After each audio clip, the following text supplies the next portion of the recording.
right, during this week's Erie County COVID briefing, daycares were mentioned along with youth, sports, restaurants, churches, and small businesses as places where COVID case investigations were currently happening. Good evening, I'm Scott Levin.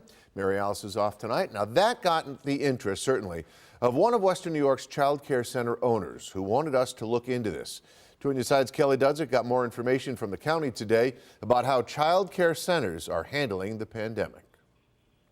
No case numbers were mentioned on Tuesday during that briefing, and as the owner of a daycare center in Amherst, Faith Yoakum wanted more info. It's probably the only place you go where there are groups of people who don't wear masks.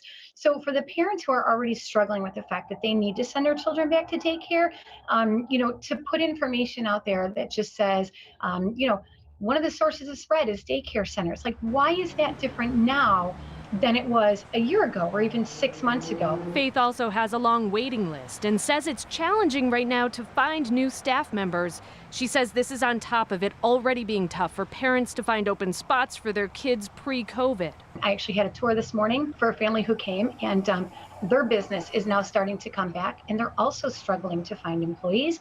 So mom has to go back to work in the business, and now they can't find daycare for their child, and we're full in that age group. So it is a big struggle. Faith says she's only had one case of exposure when a parent violated COVID protocols and continued bringing their child in, even though there was a positive parent.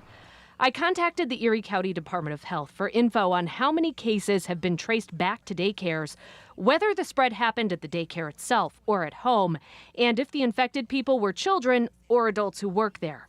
The spokesperson told me that on Tuesday, Dr. Gail Burstein shared general observations from COVID-19 case investigations, and that in the past 2 months, the county's contact tracing team has investigated about 100 cases with child care center involvement.